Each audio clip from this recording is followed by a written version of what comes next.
سو اگر میں زیادہ بول گیا ریلوے کے حوالے سے اور دوبارہ اندر ہو گیا تو یہ ذمہ داری آپ سب کی ہوگی. گزارش یہ ہے کہ مسلم لیگ نون کی حکومت نے، مسلم لیگ نون کی وزارت نے پوری تندہی کے ساتھ کام کیا، صنعتی کارکنوں اپنے دیانتدار افسروں کے ساتھ مل کر، اور ریلوے کے تن مردہ میں ایک نئی روح پھونکی. ہمیں جب ریلوے سونپی گئی تو 18 ارب روپے ہمارا ریونیو تھا سال کا. ہم نے 50 ارب روپے پہ ریونیو چھوڑا جب 50 بلین پر اینم ریلوے کما رہا تھا. پنکچویلٹی امپروو کی، پورے ملک میں اپنی لینڈز کو ڈیجیٹائز کروایا، ای ٹکٹنگ کا انیشیٹو تھا، تمام واجبات، اربوں روپے کے واجبات کلیئر کیے اپنے مزدوروں کے. 13 نئے ریلوے اسٹیشن بنائے. ہم نے ریلوے کے اندر تقریباً 200 لیول کراسنگ جو تھے وہ صوبائی حکومتوں کی مدد سے ان کو فنڈز ارینج کر کے ان کو وہاں پہ لیول کراسنگ لگائے، سگنلز لگائے، اور ایک بالکل ایک نئی ڈرائیو نظر آتی تھی. جو فوج کی سپلائی ہے اس کو 4 ٹائم ہم نے امپروو کیا. اسی طرح ہم نئے لوکوموٹیو لے کے آئے، چائنیز بھی اور امریکن بھی، اور جو سائی وال کا کول فائرڈ پاور پلانٹ ہے اس کے لیے ایک انپریسیڈنٹڈ کول سپلائی آپریشن شروع کیا جو پاکستان کی 72 سالہ تاریخ میں پہلی بار تھا. اور اسی طرح ہم نے کراچی لاہور لائن جو ڈبل لائن ہے وہ نامکمل تھی، اس کو مکمل کیا. سبی اور ہرنائی جو 4 ضلعوں کو لنک کرتی ہے وہاں پہ ٹریک اڑ گیا ہوا تھا 12 سال سے، بلاسٹس کی وجہ سے اور سیلابوں کی وجہ سے. اس کی تقریباً تکمیل ہو گئی تھی. لیکن آپ یہ دیکھیے 20 دن کا آئل سٹاک تھا ہمارے پاس. آج جو صاحب سب سے زیادہ دعوے کرتے ہیں اور جنہیں صرف اپنا سبجیکٹ نہیں پتہ باقی ہر بات کا پتہ ہے، 2 دن کا آئل سٹاک رہ گیا. ریلوے کا خسارہ تقریباً جب ہم چھوڑ گئے تھے اس سے 13-14 ارب اوپر چلا گیا. انکم کم ہو چکی ہے، ٹرینیں غلیظ ہیں، وائی فائی کا نظام تباہ ہو گیا ہے، ای ٹکٹنگ ختم ہو گئی ہے تقریباً. اب کسی کو ٹھیکے بھی دے رہے ہیں کیونکہ سب لوگوں کو نکال دیا ہے. جو 13 ریلوے اسٹیشن بنائے تھے ان میں ریلوے نے لیز کرنے کے لیے، چونکہ جدید اسٹیشن ہے وہاں کمرشل ایریاز رکھے تھے وہ خالی پڑے ہیں. رائل پام جو صاحب کا کلب تھا ہم نے ایک لمبی ایفرٹ کر کے اس کو ریلیز کروایا. آخری دن تھے جب ہم چلے گئے. خیر مٹھائی کوئی اور کھاتا اور کھلاتا رہا، مجھے اس پر اعتراض نہیں ہے، پر بھائی اس رائل پام صاحب کا رائل پام کلب کو اس کو لیز کرو کسی کو، وہ ویرانہ بن رہا ہے اور وہ ریلوے کا ایک بہت قیمتی ایسٹ ہے. اسی طرح کراچی سرکولر ریلوے کا مقدمہ میں پوری ذمہ داری کے ساتھ کہتا ہوں کہ وہ سپریم کورٹ آف پاکستان میں ریلوے نے لڑائی نہیں، کیونکہ یہ سولوشن ہی نہیں ہے جدھر لے گئے ہیں وہ ریلویز والے اس چیز کو. وہ جو ریلوے کی لینڈز کا مقدمہ ہے وہ لڑا ہی نہیں گیا ریلوے میں، اور اب 5 سال کی لیز کوئی لے گا ہی نہیں ریلوے کی لینڈ کو. اور سارا پوٹینشل تو ریلوے کی لینڈز میں تھا جسے ہم ڈیجیٹائز کر گئے تھے اور جس کو ہم ساری کو ایکسپلور کر گئے تھے. چھپی ہوئی زمینیں بھی سامنے آ گئی تھی. اسی طرح آج اربوں روپے کے واجبات ہیں ریلوے کے مزدوروں کے، وہ ان کی جان کو رو رہے ہیں. صنعتی امن خطرے میں ہے. 10 چائنیز لوکوموٹیو لاک کر دیے ہیں کہ اس کی مینٹیننس کے پیسے نہیں ہیں. 4 سے 6 امریکن لوکوموٹیو جو 50 کروڑ کی مشین ہے وہ ٹوٹل ڈیمیج ہو کے کھڑے ہیں، انہیں ٹھیک کرنے والا کوئی نہیں ہے. یہ میں آپ کو بتا رہا ہوں، میں اس پہ پوری رات بات کر سکتا ہوں لیکن 2 منٹ میں ختم کرنا ہے اس کو. تو ہم نے جیکب آباد بسیمہ گوادر کے لیے جو جگہ ہے اس کی ڈیزائننگ بھی کی، اس کے پیسے بھی جمع کروائے بلوچستان گورنمنٹ کو. مجھے بالکل نہیں پتا کہ یہ زمین انہوں نے ایکوائر کی ہے یا نہیں کی ہے. گوادر میں ہم 200 ایکڑ زمین کی جگہ کے پیسے گورنمنٹ آف بلوچستان کو دے گئے تھے تاکہ وہاں پہ ٹرمینل بنے، ریلوے اسٹیشن بنے، اور 285 ایکڑ زمین اور ہم نے ایکوائر کرنی تھی. یہ ML1 کا موصوف دعویٰ کرتے ہیں کہ یہ میں نے 2007 میں خواب دیکھا تھا. وہ خواب کہاں دیکھا تھا جس خواب کا کوئی ثبوت ہی نہیں ہے. بھائی سی پیک کا نام تو پہلی بار میاں نواز شریف کے دور میں لوگوں نے سنا. ML1 کا نام اس کی اپ گریڈیشن کا پہلی بار ہمارے ہی دور میں سنا. ہمارے ہی دور میں فریم ورک ایگریمنٹ ہوا، ہمارے ہی دور میں اس کی فیزیبلٹی بنی، ہمارے ہی دور میں اس کی ڈیزائننگ مکمل ہوئی. اور یہ 5 سال میں جو کام ہونا تھا آپ 9 سال پہ لے گئے ہیں اور رکھے آپ نے 6 ارب روپے ہیں. تو یہ تو 2 صدیوں میں مکمل نہیں ہوگا اور پروجیکٹ کی کاسٹ بڑھ جائے گی. وہ کاسٹ کون بیئر کرے گا؟ وہ جو اسپیشل یونٹ ہم نے تشکیل دیا تھا اشفاق خٹک صاحب کی لیڈرشپ میں، اس کو توڑ دیا. یعنی جہاں سے نظر آیا نا کہ کوئی آدمی ہمارے دور کا ہے، وہ کتنا بھی قابل اور لائق تھا، اس کو اڑا کے پرے مار دیا. نتیجہ یہ ہے کہ آج ریلوے ڈوب رہی ہے، سنک کر رہی ہے. اور اگر یہ حالات رہے اور 2-4 سال تو ریلوے کو واپس لانے کے لیے ٹریک پہ شاید کوئی فارمولہ کارگر ثابت نہیں ہوگا. میں تو ذاتی طور پہ ریلوے کی نجکاری کا مخالف رہا ہوں. اور میری حکومت نے بھی ہماری مدد کی, اور ہم نے دیسی فارمولے سے اور دیسی ٹوٹکے سے اس کو چلا کے نجکاری کے خطرے سے نکال لیا تھا. ہم پرائیویٹ پبلک پارٹنرشپ میں لے کے جا رہے تھے کہ ریگولیٹری باڈی کے طور پہ ریلوے گورنمنٹ کے پاس رہے, مگر موجودہ حکومت نے تو ستیہ ناش کر کے رکھ دی ہے. یہ تو چند باتیں ہیں جی ریلوے کے بارے میں. میں آپ کو یہ بھی گزارش کرنا چاہ رہا ہوں, اب سبی ارنائی پہ 300 کروڑ روپے تقریباً لگ چکے ہیں, اور وہ ان کی جان کو رو رہا ہے وہ سیکشن. بھئی اس کو مکمل کرو, 90% کمپلیٹ ہو گیا ہے, وہاں ریلوے اسٹیشن بن گئے ہیں, وہاں ایف سی کے ساتھ ایک کانٹریکٹ اور سیکورٹی کا, اور ٹرین کو چلا دو, لوگوں کی زندگیوں کو آسان کرو. جو نئی ٹرینیں چلائی ہیں وہ 75% خسارے والی ٹرینز ہیں. کوئی صدر صاحب کو خوش کرنے کے لیے چلائی گئی, کوئی وزیر اعظم صاحب کو خوش کرنے کے لیے ٹرین چلائی گئی, نیٹ رزلٹ صفر ہے. اب ایک ایک کر کے بند کرنی پڑ رہی ہیں, تو ایک تباہی مچی ہوئی ہے. مجھے صرف مختصر یہ گزارش کرنی ہے, ساری باتیں ہو چکی ہیں, کہ کچھ عرصہ پہلے گلف کے ایک ملک نے اسرائیل کو تسلیم کیا ہے, تو نظر یہ آ رہا ہے کہ اسرائیل کا انفلوئنس بڑھے گا عرب ممالک میں, گلف میں اور اس ریجن میں. ظاہر ہے گرینڈ پلان ہوگا, اور اسرائیلی جو ہیں وہ ہندوستان کے کلوزسٹ الائز ہیں, تو پاکستان پر بھی اس کے اثرات لازمی پڑیں گے. میں یہ سوال پوچھنا چاہتا ہوں کہ کیا قومی قیادت اسے کہتے ہیں کہ بجائے آپ جو بین الاقوامی یا عالمی یا قومی چیلنجز ہیں ان کا مقابلہ کرنے کے لیے سر جوڑیں, آپ لوگوں کو گھسیٹیں, ان کو ڈریگ کریں, ان کو جیلوں میں ٹھونسیں, جھوٹ بولتے رہیں, لوگ جیلوں سے باہر آ جائیں, پھر ان کو دوبارہ بھیجنے کے اوپر فکر مندی کریں. اس طرح ملک چلتے ہیں؟ کیا پاکستان آگے بڑھ رہا ہے؟ کوئی ایک شخص یہ ماننے کو تیار ہے؟ دنیا میں عالمی صف بندی بدل رہی ہے.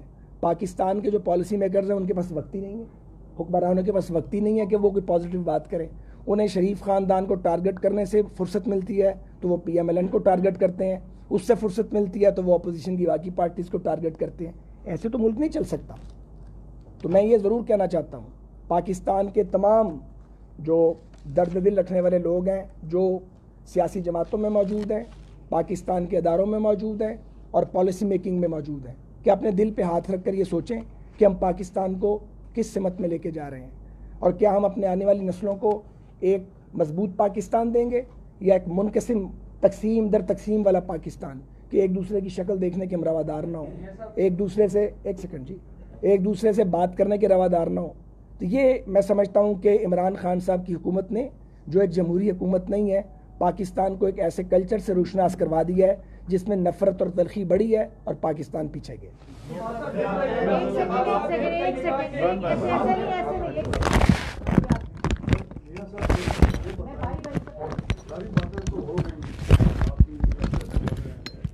ساری باتیں ہو گئی تو پھر اب سوال کس بات کا؟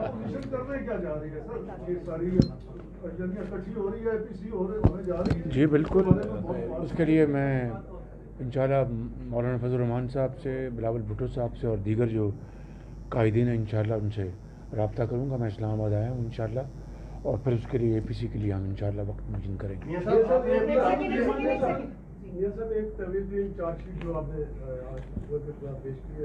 چارج شیٹ نہیں, فیکٹس بتائے ہیں. لوگوں کے مسائل ہے, اس میں کوئی شک نہیں ہے, لیکن سر 2 سال کا عرصہ گزرا اس حکومت کا, ہم نے اپوزیشن کو اس طرح فعال, اتنی باری بھرکم اپوزیشن موجود ہے, لیکن کوئی ٹف ٹائم ہم نے نہیں دیکھا. لوگ آپ کے اندر ہوتے رہے, آپ خود گرفتار ہوئے, لیکن کوئی سڑکوں پہ اپوزیشن کو نہیں دیکھا, کوئی ایجوکیشن ہمیں نظر نہیں آیا. اس کی وجوہات کیا تھی؟ کمپرومائزنگ پالیسیز نہیں, قطعاً ایسی کوئی بات نہیں. ہم نے ایک بطور ایک رسپانسبل اپوزیشن ہم نے پورا قوم کو بتایا کہ ہم ان کو وقت دینا چاہتے ہیں, یہ اپنی پوری طرح جو بھی ان کی صلاحیتیں ہیں وہ قوم کے سامنے لے آئیں, ان کو بھرپور ان کو سپورٹ ملی ان کو, اور اس کے باوجود بھی یہ ناکامی ان کا مقدر ہے. وہ پوری قوم اس کو دیکھ رہی ہے, اور ہم نے آج کا جو سیشن ہے اسی لیے رکھا ہے کہ ان تمام ناکامیوں کو ہم اس کو ہائی لائٹ کریں, بتائیں, اور ان کا جو پروپیگنڈا ہے, جو 5th جنریشن کی جو بات کر رہے تھے, اس پروپیگنڈے کو ہم کاؤنٹر کریں, اور پھر جو ہمارے جو آئینی اور قانونی اور سیاسی جو اقدامات ہم کر سکتے ہیں اور کرنا چاہیں گے انشاءاللہ ہم کریں گے. بالکل. انٹرنیشنلی کیا سمجھتے ہیں کہ پاکستان کے اوپر کوئی پریشر ہے اسرائیل کو تسلیم کرنے کے حوالے سے؟ اگر حکومت کی کوئی ایسی حرکت ہوتی ہے, کوشش ہوتی ہے, تو پاکستان مسلم لیگ کا کیا ریئیکشن؟ دیکھیے کہ فلسطینیوں میں ان کا خون بہتا رہے,